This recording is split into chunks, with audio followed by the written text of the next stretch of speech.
Hello and good afternoon. It's SOUQ Pulse, and it's always a delight to have you and be on this program.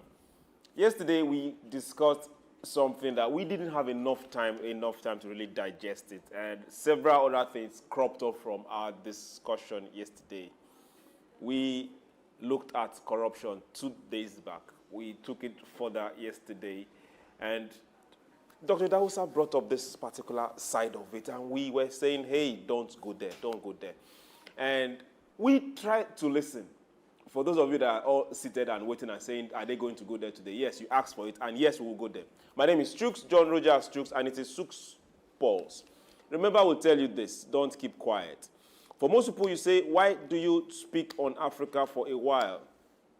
They say charity begins at home. You get beautiful from the house and you go out. If we need to be productive and compete, even if we can't compete, but at least let's join the race for a start. Let's see and emulate. What's Asia doing? What's their policy like? Can we do without the loans from the Bretton Woods organizations? These are things we always talk about. These are things we open up and say, hey, see it, say it, don't keep quiet. What's the governance like? What's the policies like? What are businesses doing in your country? Your elected officials, how have they been doing the job you elected them for? So, hey, it's SOUQ Pulse. Today, we will be looking at what's happening in Nigeria. Nigeria, yes, over 200 million people, the most populous black nation in the world. You heard me right. Now, we are looking at the electricity subsidy removal. That particular tariff that everybody is saying has shut up. Now, we are asking this direct question. This particular subsidy removal, what effect does it have on productivity, which happens to be our major theme on SOUQ Pulse? Productivity, productivity, productivity. Me, you, small business, big business, government policies. As long as we are productive, hey, we are all in. So now, for this particular subsidy on electricity that has been removed, we are asking you directly, is it profitable to productivity? And I am also privileged to have the same person that went there and we're begging him, don't go there yet, but he did. He's still here, and he's going to continue from where he stopped. So, ladies and gentlemen, your excellencies, please put your hands together if they are free, and join me as I welcome Dr. Idahosa. You're welcome on SOUQ Pulse. Choose, good evening. You're welcome. Nice to be here again this evening. You're welcome, sir. So, now, someone will say a little bird told us. Now, a little bird did not tell us, but we know you are very knowledgeable here. We are not sure if you are a stakeholder, but some part of the north, they say is stakeholder. We know that you are a stakeholder in one aspect or the other, so we are going here. So, sir, let us start, just like our topic.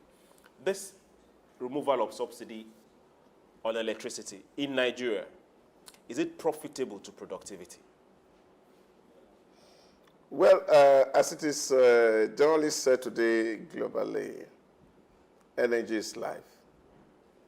And without energy, you can't be talking about productivity, because everything that we will talk about today require this to survive, and that is what it is. That is what it is. Okay.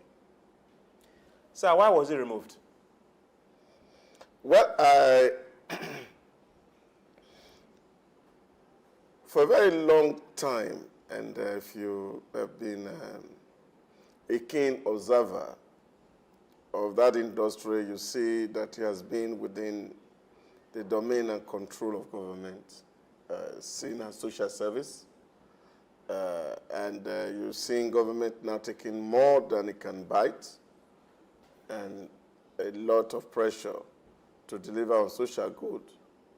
It's only incumbent for the government to take a very, very profitable stand, which is seeing how to allow the industry to self-fund, and then, of course, create the ripple effect on the economic growth of the nation. Okay, if we say the industry should self-fund, good. If we say ripple growth for the economy, beautiful. But now, are these particular things not controlled by an indices? Indices where there are competition. Indices where there are some other players. Indices where we actually have the generation and the transmission itself. But these three things are not in existence. No, I don't think now. I think the current regime has actually gone a step further with the executive order when they came in to actually liberalize even the generation. That it's not just about the distribution that is legalized, deregulated now. Even the generation, states have been encouraged to generate electricity and contribute to the national grid. And that, of course, will enable what it is, break the monopoly in that environment. Yeah, because like they say, the formula for corruption is corruption is equal to monopoly plus discretion minus accountability. Okay. I really want to take you up on this. And I'm happy you're going this route. Monopoly plus discretion minus accountability. Okay. Now, the learned one, who happens to be the most learned of everyone here, he said corruption is monopoly plus discretion minus accountability. Oh, yes. Now we have an electricity body in Nigeria who happens to be the only electricity board, monopoly. They have always taken their decisions without consulting or minding whose horse is God. No discretion. Now they hold nobody responsible for anything. No accountability. So where exactly are we? Are they corrupt? Equal to C. So now, sir, we are going somewhere. We want power. Africa needs power.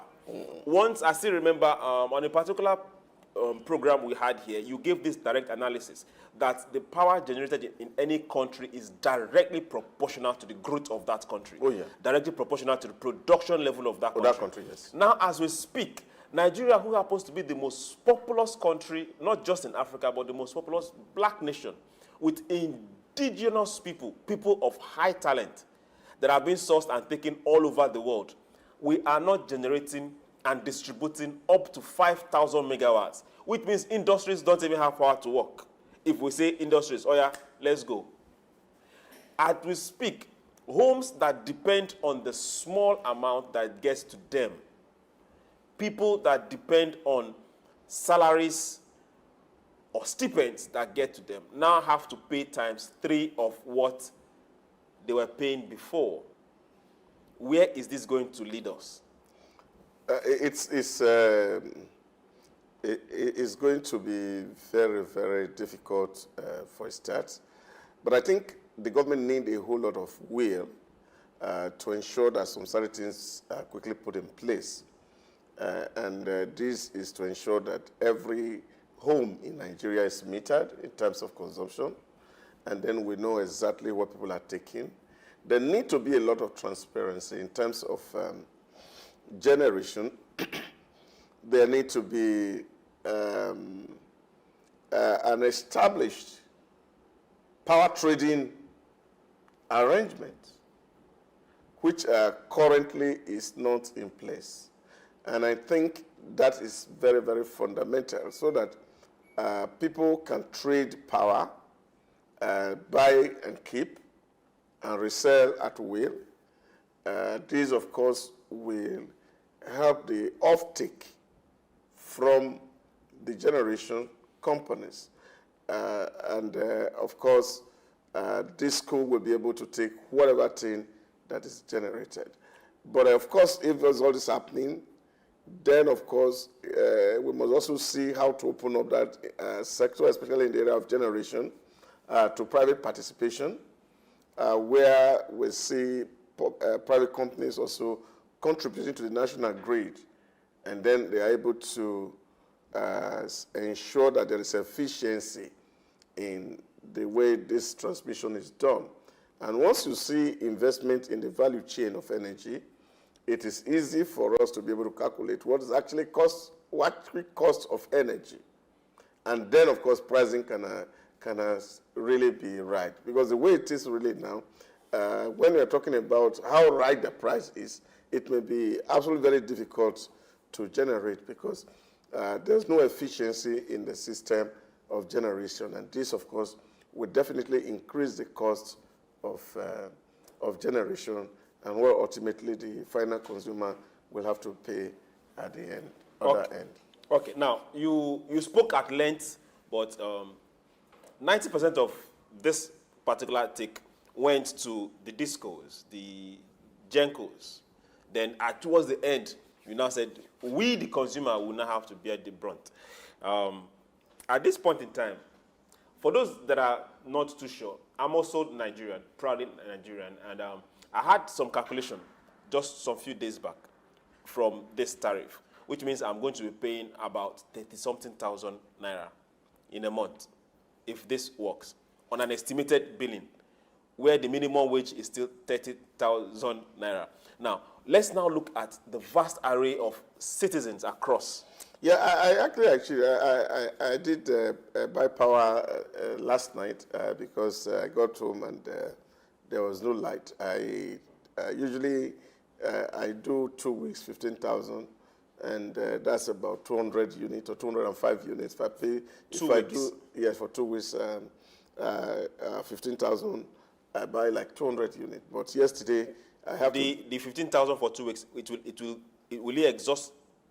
Oh yes, it will exhaust. Which means 1 month. That's 30,000. 30,000. But for prepaid meter. For prepaid meter. But yesterday I bought. Sorry, do you have like a factory around your house? No, I don't. Oh, you don't.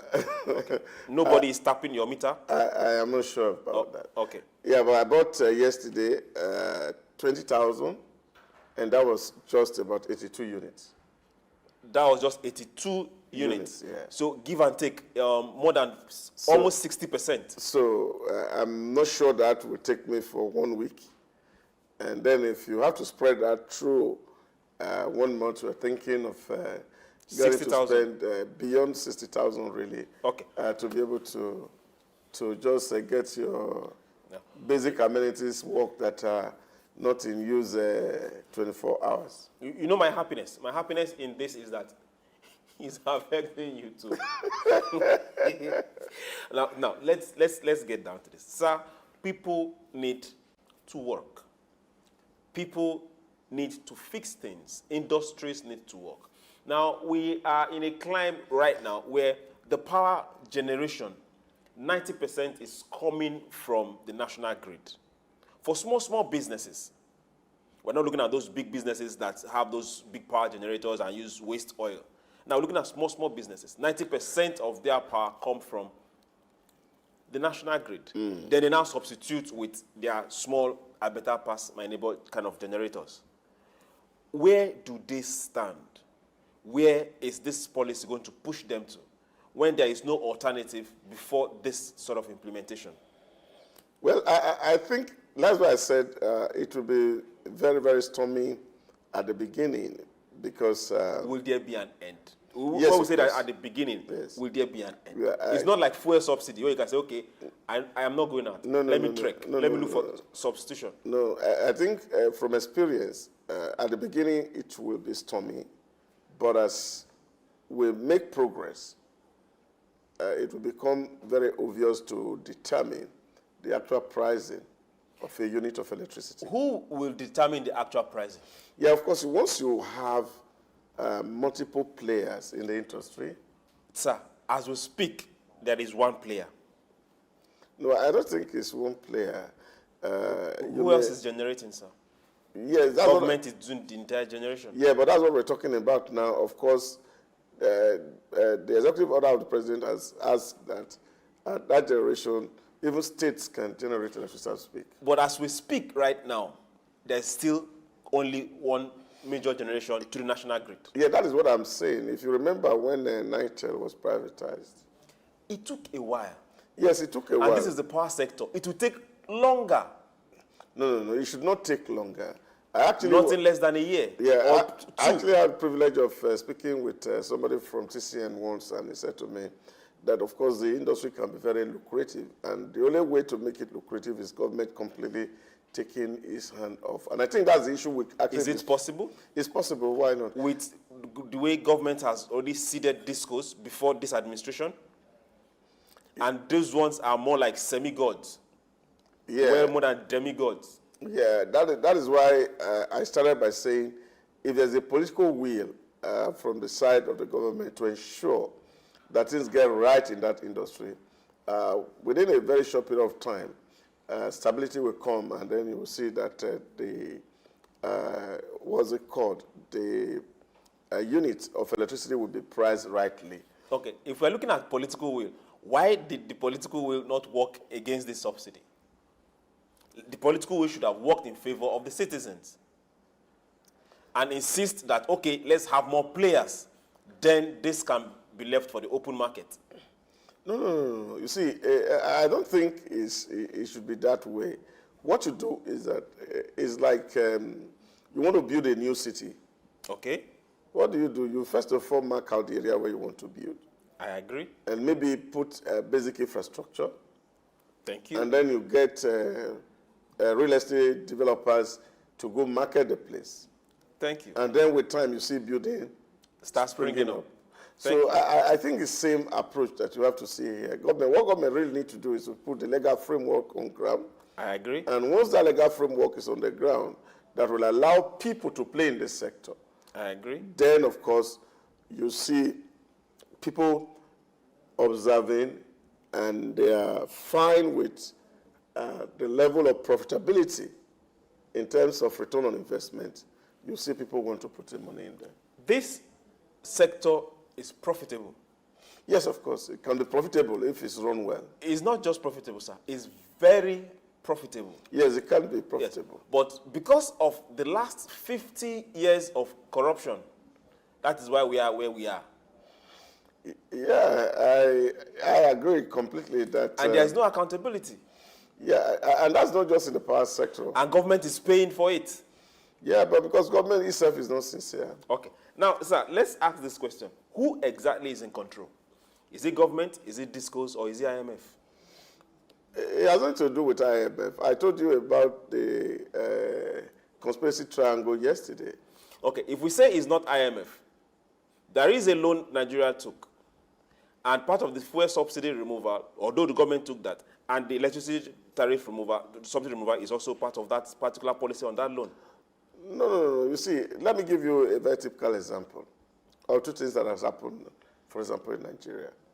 Maybe it will give you a clear picture of what is happening or playing out. And that's why I said we cannot hold IMF or World Bank responsible for some of the things that happen. In 2006 or 2005, 2006, the then president of Nigeria wanted to take a loan from World Bank and IMF, and they said, look, we won't give you a loan because your systems is not clean. There's no openness, there's no transparency. And if we must give you loan, then of course you must operate a system, especially in the area of procurement, which of course was one of the drain pipe for national resources. If you don't have a law on how procurement can be done transparently, we won't give you a loan. If you don't have a law that determines how to maintain fiscal discipline, we will not give you loan. Is it having the law or implementing the law? Now, that's the point I'm going. So what happened? The regime quickly put together two very important acts. That is Public Procurement Act 2007 and the Fiscal Responsibility Act 2007. Now, to meet the criteria for accepting the loan. Okay. Now, of course, once those laws were passed, the loan came. The loan came, but the act were never implemented. It took Yar'Adua to sign those two acts into law. So this is what you get when you see when governments are not transparent and they are not real open. So that's why I gave you yesterday the triangle of conspiracy. On the one hand is the business, on the second hand is the bureaucracy, and then, of course, the politician at the top.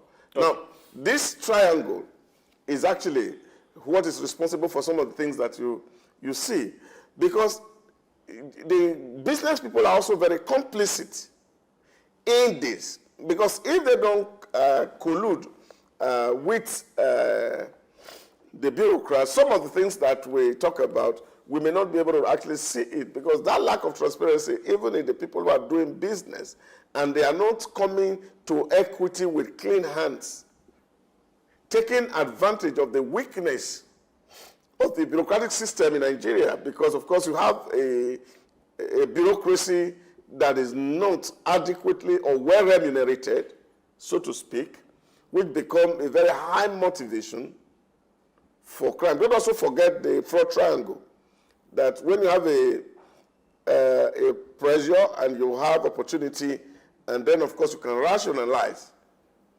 the reason to do what you want to do, fraud happens.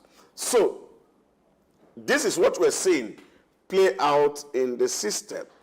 You're having to see the bureaucracy who want things, and therefore, whatever condition that is required by the lending institutions, they want to meet it because they want that money as much as possible. So you can't blame the lending institutions. So these people, to the best of their knowledge and ability, are sincere in intention to say, yes, if I have to give you a loan, you must also be able to tell me that you have the capacity to pay me back, because it's not a gift.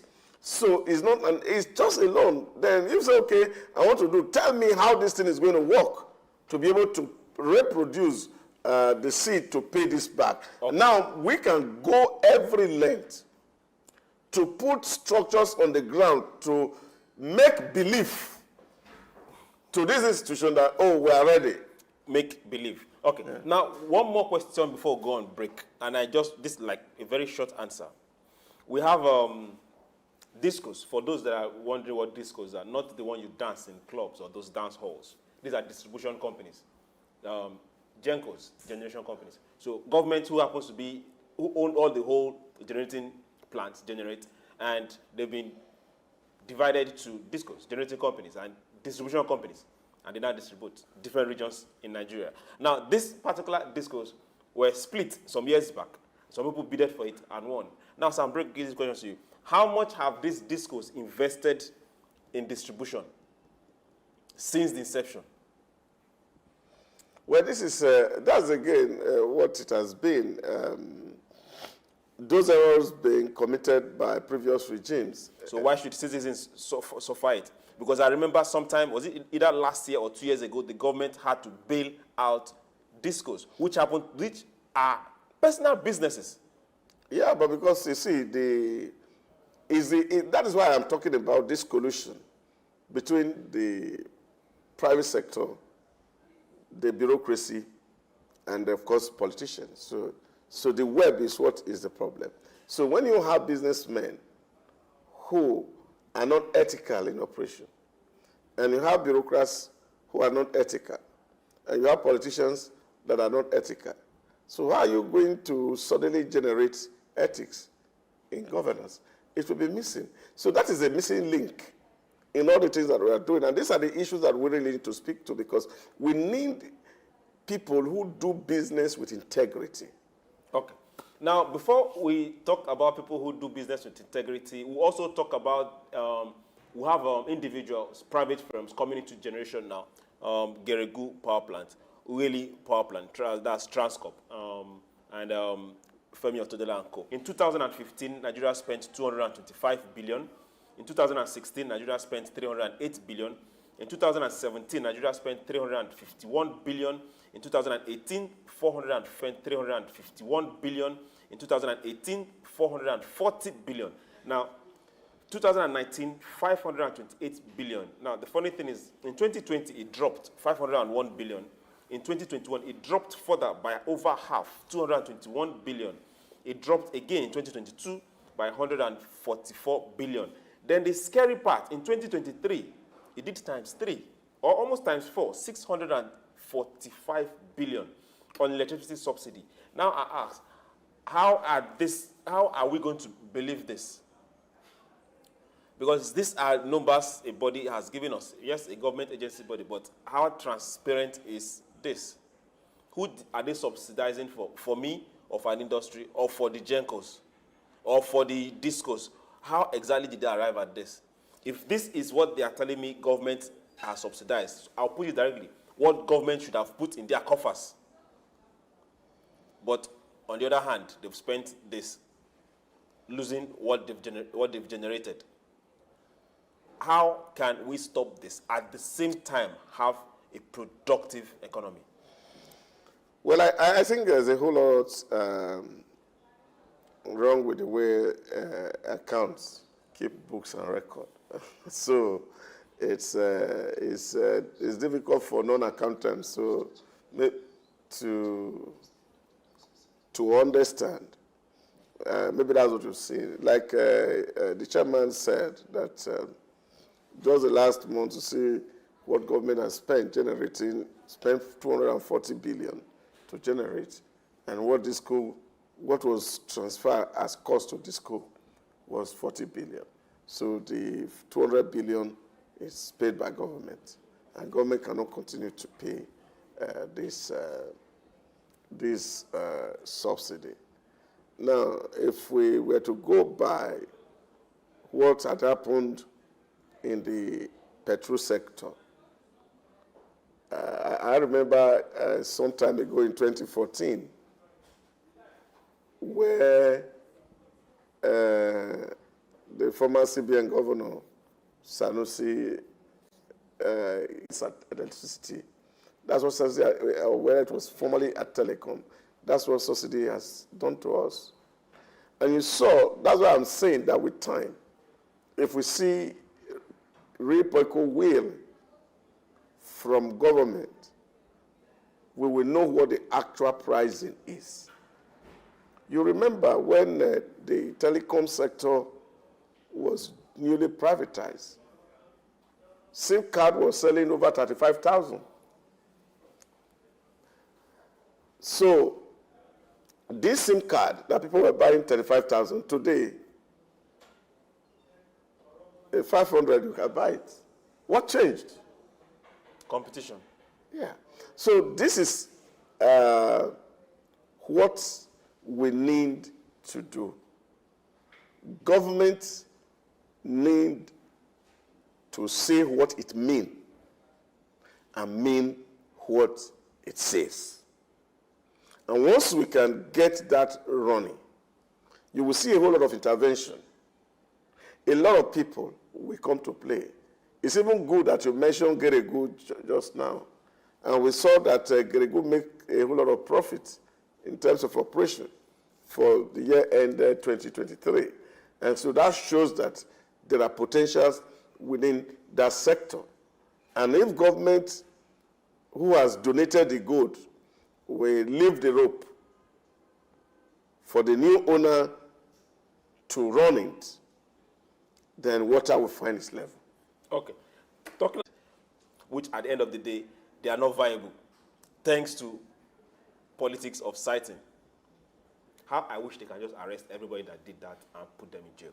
But that will be a topic for another day. So as we speak right now, we have Geregu, thanks to Femi Otedela, who happens to be the chairman. We have Uweli Power Plant, thanks to Transcorp. What's his name? I remember his name. Now, Tony Lumelu. Now, we still have some other ones that, though they have not come upstream yet. Now, these are all generating companies. But now, when it comes to transmission, they are generating and sending to the national grid right now. When it comes to transmission, we still have discos who are not able to even distribute all that is given to them. At what point can we start saying, let's find solutions and open up this discourse? Let others come in and play. If Otedola can distribute, then let him distribute what he is generating. If Transcorp can distribute, Let them distribute what they are generating from Ueli. If it's the region there in Ueli, or if it's the middle belt, they can, Gergu can do, let them do. And take these things, let the discos can do what they're doing, but they should not stand in the way of other players. Is that possible? Yeah, of course, that's why we talk about the will, and solely government that can make that possible, to allow the industries to say, look, we are not protecting anybody. It's free command, free exits. And the presidency has spoken to this several times with that number. Nigeria is open for business. If you have money, come put it in the economy. But let's be sure that regulation, that the industry is not over-regulated. Also, don't forget that there are interested parties, and this is, of course, again, the ill that comes with democracy. That we don't know the extent to which, of course, the National Assembly also will allow some of all these things to work, because they come with the argument, oh, our constituency people are complaining, things are bad, and these are the issues. And then, of course, you find that a process that's ongoing, friction is applied, and then the momentum drops. Okay, now we're saying momentum drops. If we follow the Power Act, the Electricity Act that the last administration passed, and this administration is trying to push, this issue of big power plant generation is not part of it. Because if any big power plant comes upstream, they have to feed into the national grid. That is what is in the Act. But as we speak right now, the national grid itself has failed several times. Yeah, this is because there's no investment. And that's what I've said. And I keep saying this. A lot of people don't find it, they are not comfortable with my position, but I think I hold it very seriously. If you don't allow proper pricing in an industry, you cannot attract the kind of investment that that sector would need to jumpstart it. So this is what's happening, that for a very long time, apart from the waste that happened in Mambila, you are not seeing any substantial thing. It's even... Are we saying we're not seeing any substantial thing? Investment. We're not seeing, okay. If we say, is it actualizing it, spending it, or budgeting it? Because if it's budgeting it, we've seen. If it's spending it, we've seen. Is it actualizing it, we've not seen. The last time I read some extract, the former president said he could even go to EFCC or court to testify to the former Minister of Power that he didn't get his approval to spend the money they spend in Mambila, for example. Now, these are, for me, really serious issue. And I think if the way they describe corruption overseas and said that it's those who give and take bribe, I think the regime itself should be in prison somehow. Because if, as the president of a country, and the minister who reports to you went into a transaction you say you did not authorize, and you oversaw it, and you wrote a book on your watch, and that happened. So all these are the contradictions that we see, and this is what I talk about, the triangle of government. And sometimes we still have this moral right to still write letters. Okay, writing letter is free. It's everybody's right to write letter. But it is not anybody's right to spend the people's money and you can't account for it. Yeah, but that's what we're saying. So people spend money that are not accountable, and then 10, 15 years after a regime, and somebody is saying, 10 years after you have left office, 15 years after you have left office, you want to testify against a minister you appointed by yourself. That, for me, is something that needs to be desired. So this is where really the challenge is, and that is why a lot of people say the current regime inherited a lot of baggages, and these baggages have been entrenched. Is that an excuse? That can't be an excuse. They knew about it before they got there. They should prepare for it before they got there. Oh, yes. Yeah, but you see, that's why we will need to give the regime ample time to deal with issues, because when you say give the regime an ample time, do we have a choice? Yeah, we do. We don't have a choice. We do. This is where we are right now. Yeah. So everybody's hand must be on deck, because if they fail, we fail. If they succeed, we succeed. But as we are all working towards a success, we also need to live. So the bottlenecks in terms of legislations, in terms of acts, government is a continuum. Whatever your predecessor did is binding on you until you are able to get substantial support, maybe from the National Assembly and State Assembly, to change some of the provisions that have been introduced into the status book of the country. So all this will need to take time. So it's not something that government can just wake up and do in one day. And this is why a lot of people really need to see what government is doing. That for every policy that you put in place, there should be a time period or a gestation period for that policy to begin to yield its fruits. Okay. Also, for those particular kind of policies, just like this subsidy removal, there should also have been a time period to give space for people to get into that particular mode, or look for alternatives, or encourage other companies to start distributing power, or give people alternatives. It doesn't work like that. Okay, but it works the other way for us to take it and just... No. What you're saying is, who is this company that will come in? Good. When there is so much clumsiness in the process and in the system. Good. And people understand... This is where the office of the president is. Yeah, the president has an office, but I don't think he has every money to invest. He doesn't need to have the money to invest. So what did he need to do? These things have to be step by step. The first thing you need to do the price increase, was it step by step? Yes, it's the first step.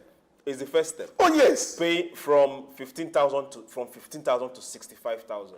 Yes, that's the first step. What that means is that knowing fully well that fuel subsidy was removed, we are still battling with that. No. It's not just fuel subsidy. Knowing fully well that the dollar-naira ratio is just coming down. These are things that they are also battling and trying to take care of, and they are adding this now. No.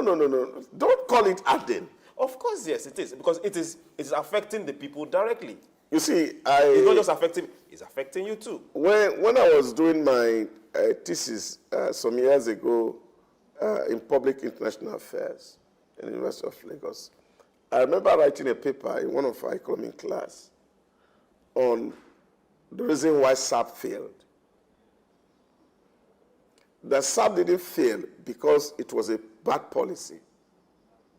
SOUQ actually failed, in my own thinking, because we did not allow the policy to run its full course.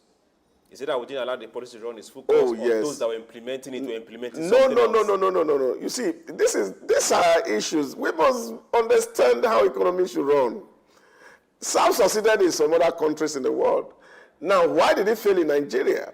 SOUQ failed in Nigeria because of the cushioning effect on SOUQ. And a lot of people felt that... Before we go to SOUQ, now I have let me stop using me. Nigerians have electricity bill to pay. Do they have the money to pay that bill? Yeah, that is what I'm saying to you. We need to allow the first right step to be taken. So we cannot be taking 1,000 steps into the wrong direction, and we'll be expecting that we're going to arrive. The first right step. The first right step. If I don't have money to pay for the bill, leave the money to pay for the first step. If you don't have money, the lights company should come cut their lights. No, if you don't have money, okay, you have an option. And this is what I'm saying. No, what's the option, sir? Is either to generate your electricity at the point. Now, if you don't want Disco to give you light, you can decide to invest in generator.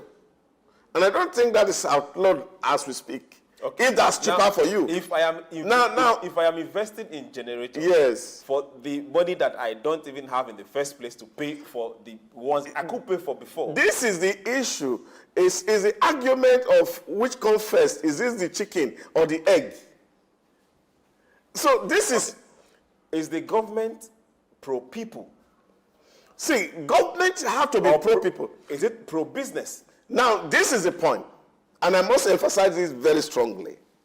There is no government who can be pro-people without being pro-business. Because at the end of the day... But as we speak, the business is suffering. Yes, that's what I'm saying to you. The business will suffer in the interim. Now, once we sustain the effort... Okay, now this is where I was always looking for that effort. If we can point out to, let's say, okay, this company is coming up, that company is coming up, be patient, this other company is coming up, then we know that we have options of power generation that is coming up or power distribution that is coming up. But as we speak, there is none. See, you see... So what makes me think that by tomorrow, the Genco or Disco will wake up tomorrow and say this tariff doesn't work anymore, is now times 10? Yeah, but that is what liberalization of that industry will do. The prices can go up or come down. Okay, who are they competing with? You leave that to nature to fix. Don't need... When has nature started fixing it? Oh, yes, nature fixes a lot of things. You see, this is the issue. Once government says, okay, we have allowed this industry to run on its own, and they have free comma and free exit, and nobody is protecting anybody, and all of us are going out there to compete. Can government also wake up tomorrow and say this policy, every single disco, your license is cancelled? Let them do that. Disco, your license is cancelled. Power generation, open it up. If you want to invest, you want to buy, come and buy. I had that conversation some time ago with some key stakeholders in the industry, and one of the issues that was raised was the fact that the way the agreement was structured was such a way that it was... See, this is why I am telling you about the conspiracy between the bureaucracy, the business people, and the politicians. But we have the government who should stand for its citizens. So the government should be for the citizens and not for... No. No? No. Just like I said before. You see, this is the issue I'm saying to you. What stops this tariff from going to times 10 tomorrow? Leave what stop. See. Because I don't have money to pay. Leave money why should I leave it? Leave money to pay. See, we have to determine what we need. I remember in... affordable power. Leave what is affordable first. In India, for example, this same argument were on the ground. And those who were feeding fat on subsidy keep emphasizing the citizen has no money to pay. The citizen has no money to pay. And the Prime Minister of India woke up one morning and said, let's determine what do we need. Do we need power? Or do we need subsidy? You can't have the two. So we either agree that we need power or we don't need. In short, let me give you a shocker. The president of my community association called yesterday and said to me, and he said, look, when Light was epileptic, that our people requested that we should move to Band A. That we move us to Band A. And now that power has gone up, now they came and said that they have been putting pressure on him, that they don't want Band A again, they want Band B or Band C. Now, this will tell you how human beings make decisions. You wanted light, but you don't want to pay, and you want the lights to be efficient. It cannot be. You can't eat your cake and have it. Now, if we want light, then we must be ready to pay fair price. Now getting to fair price, which is the point that I want to make, and this is it. How do we get to fair price? This is government having the will to insist that the provisions of the act are followed to the letter, in which case the disco should not and must not take or collect revenue from consuming public that are not metered. So if that is outlawed, in which case, we will be able to actually know what exactly is consumed.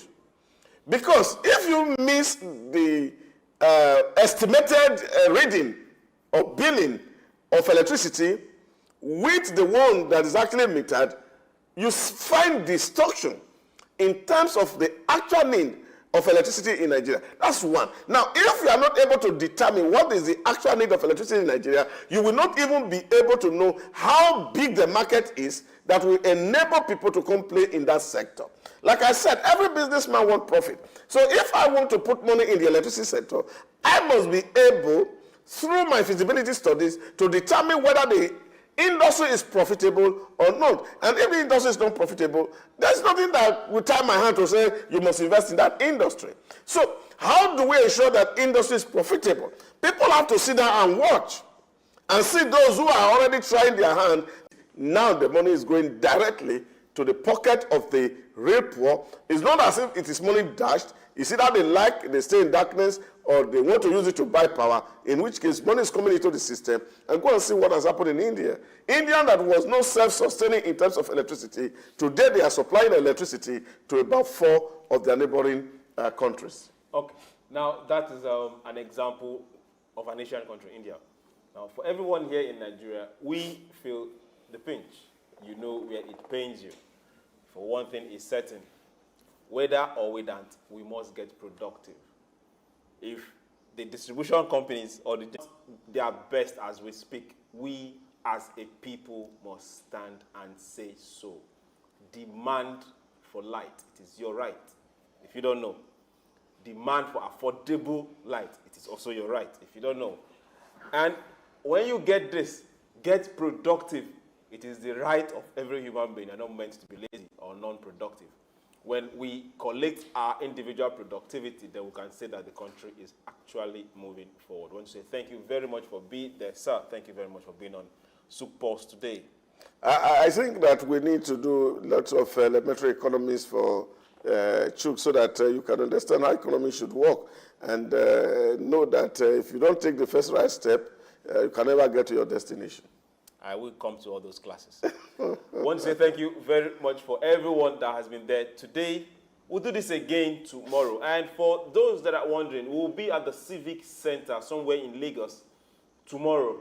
So, hey, if you want to see us, hey, come over to the Civic Center. It's a public place. It's a public venue. And we would like to see you there. Thank you very much. My name is SOUQ, John Rogers SOUQ. Have yourself a beautiful evening. Bye.